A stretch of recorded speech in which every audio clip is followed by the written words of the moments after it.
Hello and welcome everybody to another episode of Books in Bytes. Today we're going to do a deep dive into a book that I think a lot of people have thought about and wondered about.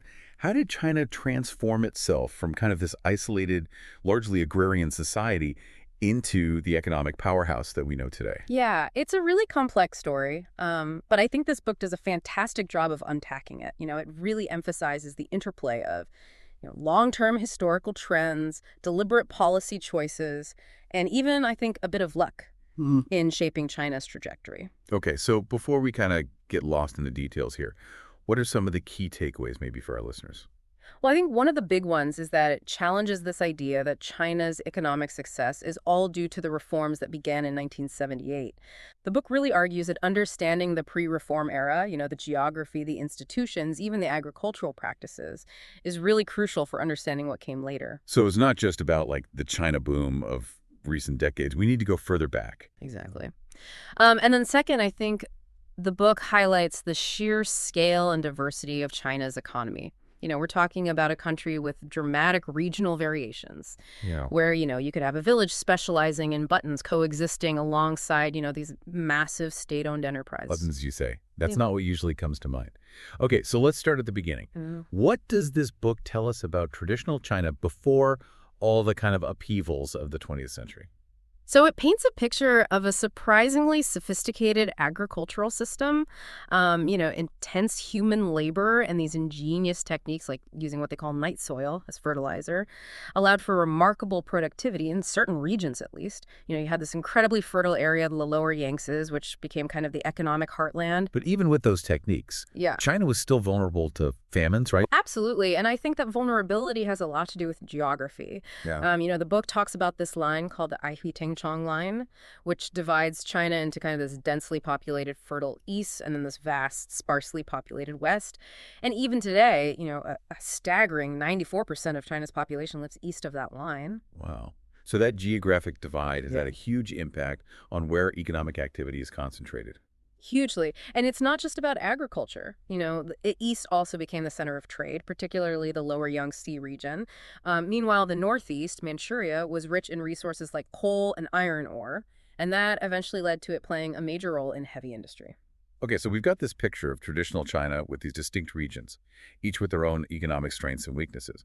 But then the 20th century brought a whole lot of turmoil, right? Wars, revolutions, the rise of communism. Right. And I think one of the things the book does really well is kind of connect those events to the economic changes that followed. So, for example, it talks about how Japan's industrialization of Manchuria in the early 20th century had this lasting impact on the region's development. And then, of course, you have the establishment of the People's Republic in 1949, which completely reshaped China's economic system.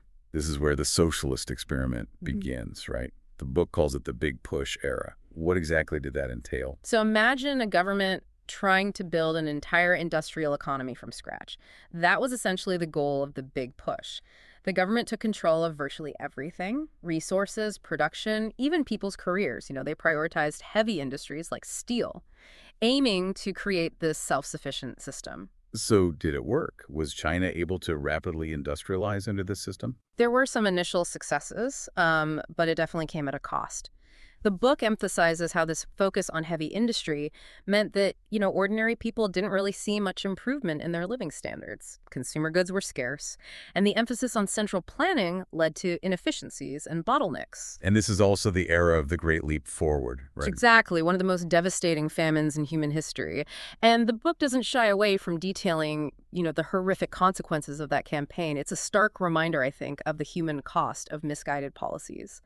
And what's really striking is how the impact of the Great Leap Forward is still visible today in China's demographics. If you look at the age pyramid, there's this noticeable dip in the population born around 1960. It's a chilling legacy. So we've got this period of intense state control, attempts at rapid industrialization, and tragic missteps like the Great Leap Forward. What changed?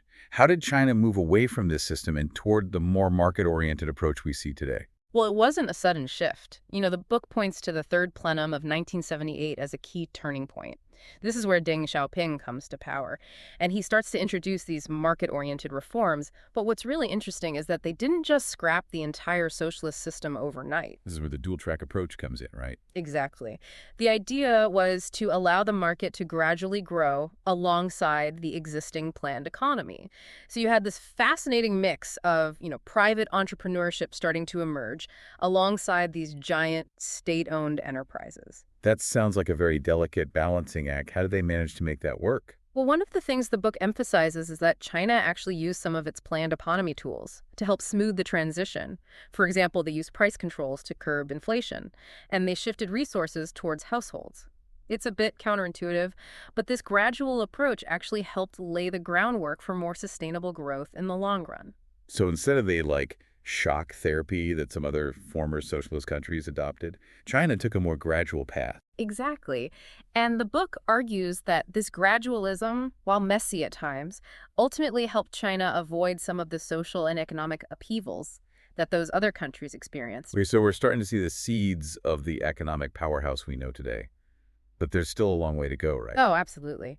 The dismantling of rural collectives, the rise of individual farming, the emergence of township and village enterprises, all of these are crucial parts of the story. And that's where we'll pick things up in the next part of our deep dive. Can't wait to hear more about those buttons. One of the things that really struck me about this book, is how it connects China's economic transformation to its population changes. Right. It's easy to forget that economic growth isn't just about factories and trade. It's about people. Yeah. So what did the book have to say about China's kind of demographic shift? So you had this massive transition from high birth and death rates to low birth and death rates. And that resulted in something called the demographic dividend. Basically, for a period of time, you have a much larger share of the population that's in their working years. So more people working and contributing to the economy. Makes sense. But were there any downsides to this rapid population change? Absolutely. The book doesn't shy away from the complexities. It talks about the impact of China's family planning policies, particularly the one-child policy, which definitely contributed to the demographic dividend, but also had some unintended consequences. Like the gender imbalance we hear so much about. Exactly. That surplus of males creates all sorts of social and economic challenges that China is still dealing with today. And then there's the issue of an aging population, which is something many developed countries are also facing. So China had this huge workforce, but how did that workforce actually change? The book talked about a major shift in the labor market, right? Well, absolutely. Under the planned economy, everything was tightly controlled. People were assigned jobs. And there was no real concept of unemployment as we understand it. But with the reforms, things started to change dramatically. So how did China transition from this state-controlled system to something more like a free market for labor? It was a gradual process. The book details the reforms to the household registration system, known as hukou, which started to allow people to move more freely from rural areas to cities in search of work. Then you had the emergence of private firms and the influx of foreign investment, which created new opportunities and competition. And this is where we see that massive rural to urban migration, right? Millions of people leaving the countryside to seek jobs in factories and cities. Exactly. It was a huge driver of China's industrialization, but it also led to new challenges. The book talks about the social tensions that arose, the disparities between urban and rural residents, and the strain on infrastructure in rapidly growing cities. Sounds like this period of intense change created winners and losers, even as the overall economy was booming. That's a key point. The book really digs into the issue of income inequality, which became a major concern as China's economy grew. You had this widening gap between the rich and the poor, particularly between coastal and inland regions, and between urban and rural areas. So how did the book address this issue of inequality? Did it offer any solutions? Well, it's not a simple issue, and the book doesn't pretend to have all the answers. But it does highlight the significant progress China made in reducing poverty, even as inequality increased. It's a complex picture. Okay, so we've talked about demographics and the labor market, but what about the rural economy itself? How did that change during this period of transformation? Well, the biggest change was the dismantling of the commune system and the shift towards individual farming. This had a huge impact on rural livelihoods. Farmers suddenly had more autonomy, but also faced new risks and challenges. This is where those township and village enterprises come in, right?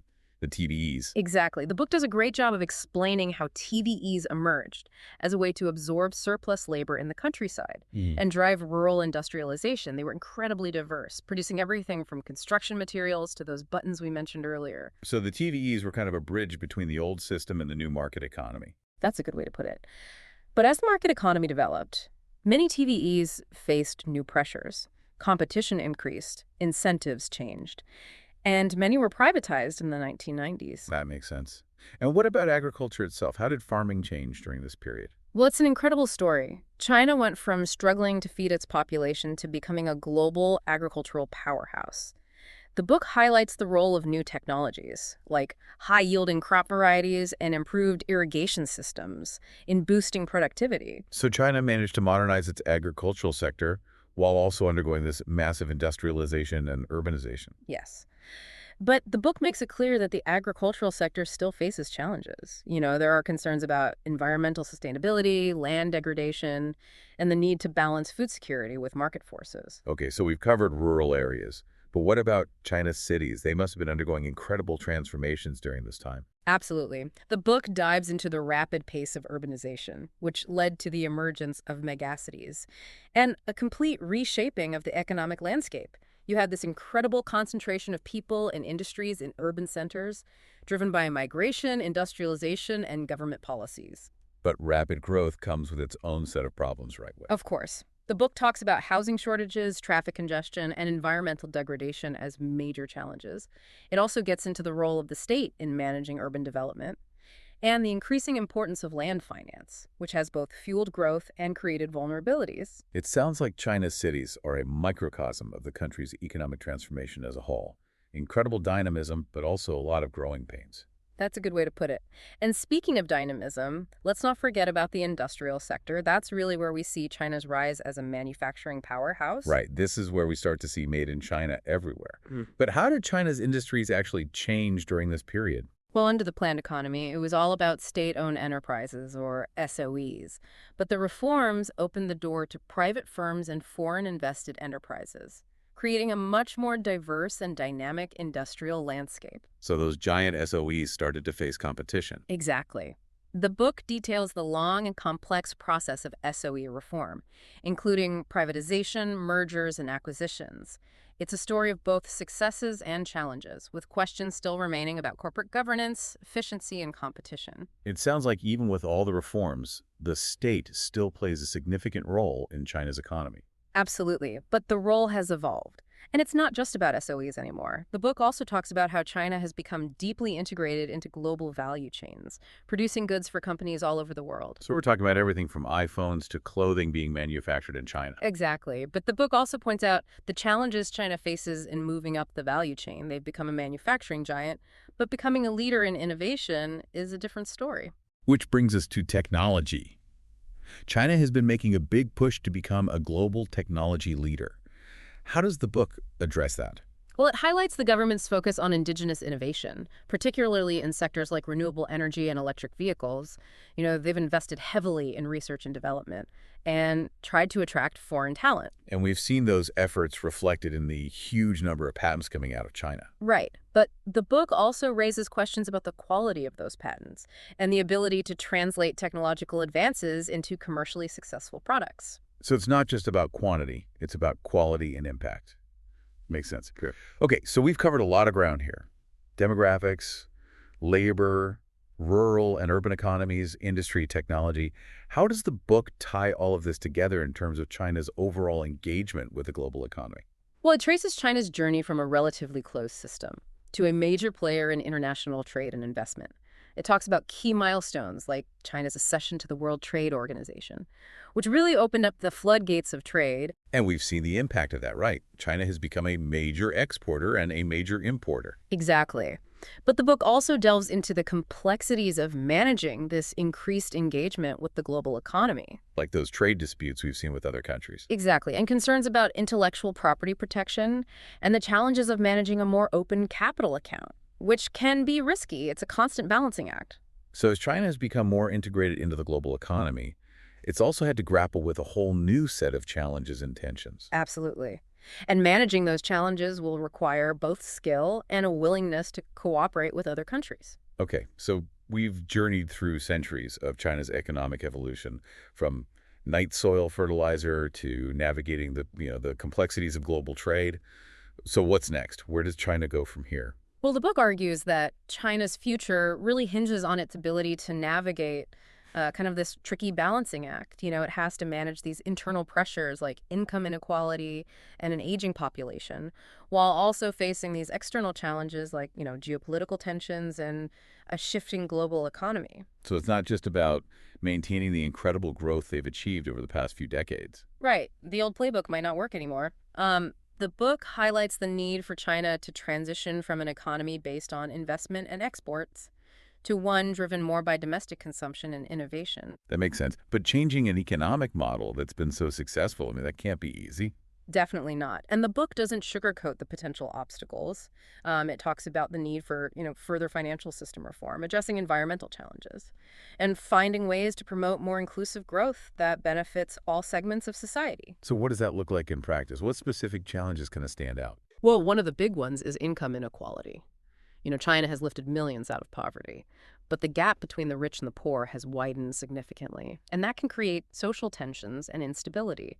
The book suggests that addressing this requires a multi-pronged approach, including investing in education and healthcare, strengthening social safety nets, and making the tax system more progressive. So it's about creating a more equitable society where everyone has the opportunity to share in the benefits of economic growth. Exactly. And then there's the environmental challenge, which is huge. China is the world's largest emitter of greenhouse gases, and its reliance on coal has come at a steep environmental cost.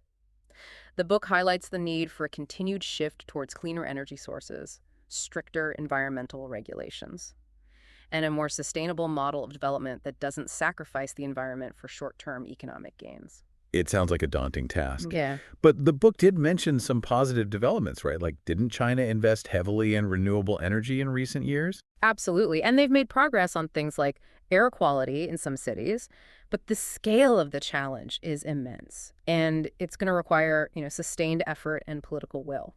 Okay, so we've got income inequality, environmental challenges.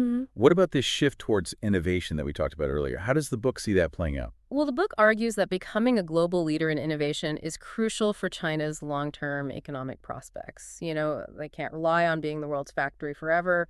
They need to move up the value chain and develop their own cutting-edge technologies. But that's easier said than done, right? What are some of the hurdles they need to overcome? Well, one issue is the education system. It's produced millions of skilled workers, but it's not necessarily fostering the kind of creativity and critical thinking that drives real innovation. The book also talks about the need for stronger intellectual property protection to encourage investment in research and development. And there's the challenge of attracting and retaining top talent, both from within China and from abroad. So it's not just about pouring money into research. It's about creating a whole ecosystem that supports innovation. Exactly. And that ecosystem includes things like a culture that values risk-taking and tolerates failure, a supportive regulatory environment, and strong links between universities and businesses. Okay, so we've talked about some of the internal challenges China faces. Yeah. What about the external landscape? How will a changing global environment impact China's economic future? Well, one of the big trends is the rise of protectionism and geopolitical tensions. We've seen trade wars and increasing scrutiny of Chinese investments abroad. The book argues that China needs to adapt to this new reality by diversifying its trading partners, focusing on building stronger relationships with countries in its own region, and becoming a more responsible stakeholder in the global system. So it's about moving away from a purely transactional approach to trade and investment and towards a more collaborative approach that takes into account the interests of other countries. Exactly. It's about building trust and finding common ground. And it's about recognizing that China's economic success is intertwined with the stability and prosperity of the global system as a whole. So after this deep dive, I'm left with a sense of both awe at China's achievements and a recognition of the immense challenges that lie ahead. What's the overall message you take away from this book? I think the key takeaway is that China's economic future is far from predetermined. It's not a simple story of inevitable rise or decline. It's a story of choices, of adapting to new realities, of navigating complex trade-offs. And ultimately, it's a story that will be written by the actions and decisions of the Chinese people and their leaders in the years to come. Well said. And it's a reminder that the story of China's economic transformation is one that we should all be paying attention to. It has implications for all of us, no matter where we live in the world. Absolutely. And it's a story that's full of surprises. Who would have thought that a deep dive into China's economic history would have us talking about buttons and ribbons, demographic dividends, and the future of innovation? It's been a fascinating journey. Thanks for guiding us through this complex landscape. My pleasure. Always happy to dive into a good book. And to our listeners, thank you for joining us on this episode of Books and Bytes. Until next time, keep exploring, keep learning, and keep those thinking caps on.